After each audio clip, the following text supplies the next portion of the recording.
Hi all, good morning.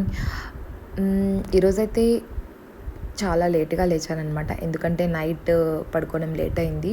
Because మా బాబు కొంచెం లేట్గా పడుకున్నాడు. సో అందుకని మేము కూడా లేట్గా పడుకోవాల్సి వచ్చింది. అండ్ మార్నింగ్ కూడా లేట్గా లేచాము. సో మార్నింగ్ లేవగానే ఇక్కడ అయితే అల్లం టీ పెట్టుకుంటున్నాను అనమాట. అల్లం టీ అయితే చాలా బాగుంటుంది.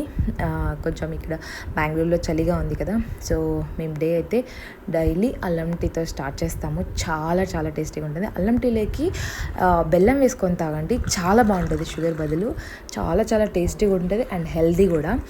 అండ్ సో ఇలా అయితే మా అత్తయ్య మాకు టీ పెట్టించేసి ఇచ్చేసారనమాట. సో టీ అయితే ఎంజాయ్ చేశాను. సో ఎంజాయ్ చేసేలోపే ఆఫ్టర్నూన్ అయిపోయింది. సో ఆఫ్టర్నూన్ రెసిపీ ఏం చేద్దామని చెప్పేసి, సండే కాబట్టి సండే చికెన్ చేసాము. అండ్ ఈ చికెన్ వచ్చేసి మా అత్తయ్య స్పెషల్ అనమాట. చాలా బాగా చేసింది. రెసిపీ వచ్చేసి ఫుల్ బ్లాగ్లో పెట్టాను, చూసుకోండి. అండ్ ఈవినింగ్ వచ్చేసి మా బాబుకి పుట్టెంటికల తర్వాత ఫస్ట్ టైం హెయిర్ కట్ చేయించాము. సో మేము చాలా భయపడ్డాము. సో వాడు ఎలా ఇది తీసుకుంటాడో లేదో, కట్ చేయించుకుంటాడో లేదో అని చెప్పి. కానీ వాళ్ళ డాడీ వాళ్ళు బాగా కూర్చొని చాలా బాగా ఎంజాయ్ చేశాడనమాట. So that's it for thank you.